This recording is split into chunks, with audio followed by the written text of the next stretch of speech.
Hey, YouTube. So here I am in my new office. How new is it? It's so new you can still see some boxes and things that aren't put away yet. But it's beautiful. I love it. It's in Palm City, Florida. That's in Martin County, right near Stewart and right near all my friends in Palm Beach County. So come in and see me for a reading. We're going to have meetups. We've got all kinds of great things going on. But I'm here today with an answer to a question about tarot.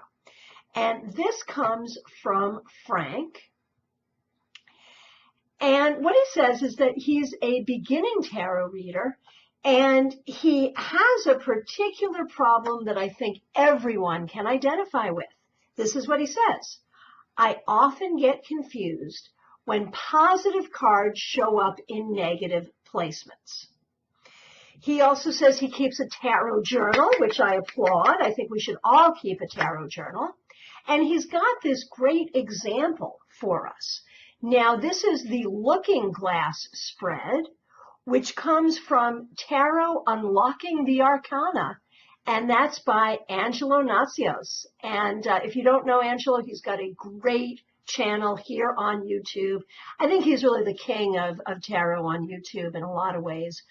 Great guy, so check him out. Check out his book, Tarot Unlocking the Arcana. And let's take a look at this spread that Frank did, the cards he got, and how we might interpret them.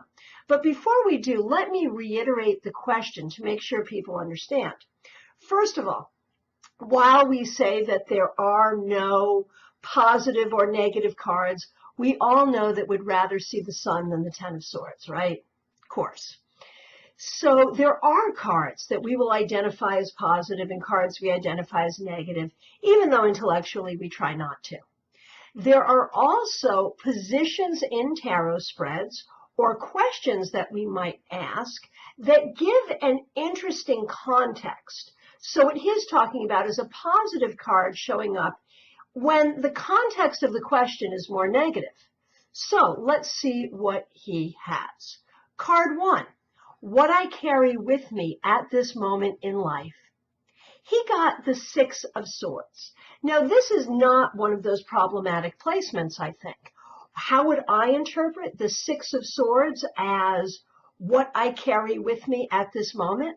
I would say logic, the ability to understand my emotions, but to place logic and intellect above them, the ability to move forward through intelligence, through facts, rather than emotion.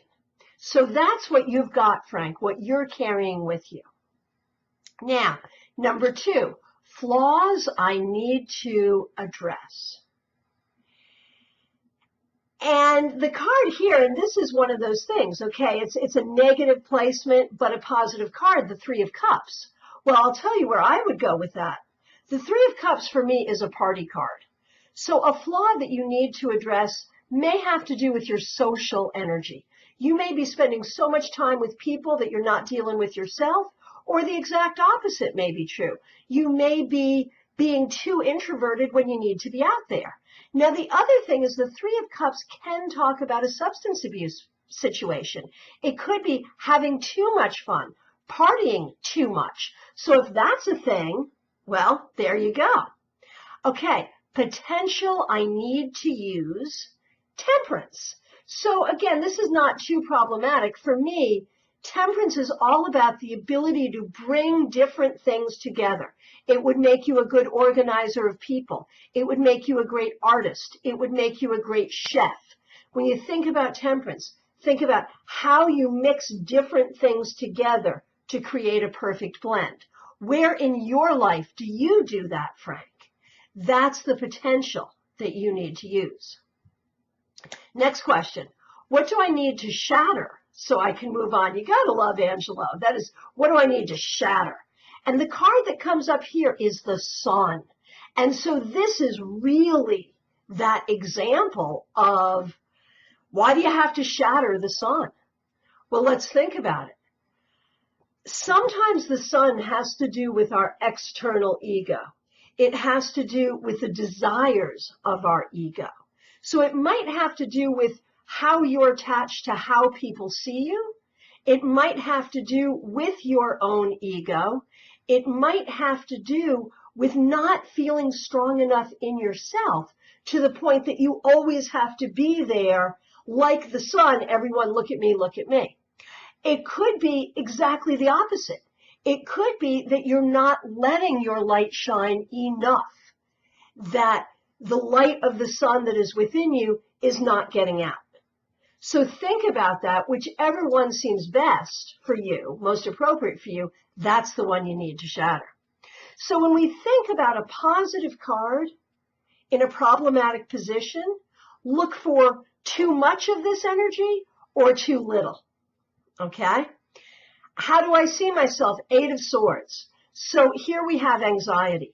And so that makes me think you're probably not too much in your ego. You're probably not enough in your ego. You're probably not letting your light shine. And with the 3 of Cups, it's probably not that you're being too social. That's my guess when I see the 8 of Swords here. How do I see myself? You see yourself through a lens of anxiety and fear, perhaps not allowing yourself to see everything in you that is so good. Again, going back to that 3 of Cups, the sun. How do others see me? Page of Swords. That goes back to the 6 of Swords. You're smart. You're a good communicator. You're a good learner. You have a good brain. That's what you're carrying with you, and that's what other people see. Advice, the 8 of Pentacles. Now, this can be very practical. This can be very literally about going to school, about learning a trade, about perfecting something. On a more spiritual level, it may be about really identifying what you want to work on in your life, be it spiritual, emotional, mundane, creative, whatever, career-wise, whatever. Identify what you want to work on, learn it, and work on it with a great deal of discipline. If we put these cards together, looking at the messages that we're getting, and the thing that I suspect here, which is that you are not owning your own awesomeness, you are not seeing your own light, and therefore not sharing your light the way you could or the way you should. The 8 of Pentacles is about, in that case, recognizing your skill, doing the learning and the work that you need to do to put it out there in the world, whatever that means to you. So, Frank, I hope you enjoyed that. I hope there was some truth there for you. And everyone else, there's a great example of how to interpret those cards that come up in a context that doesn't quite make sense at first. You'll find that when you work with it, there's a lot of power there. Don't be afraid when it happens. Just dig in and find out what it is. Too much, too little, what's going on here? You'll find this really empowers your readings and gives you a lot of truth. So, I'm always available for readings. Give me a call, Facebook me, message me. I'd love to talk to you on Skype, on FaceTime, on the phone, or right here in my new office in Palm City. Hope to see you soon.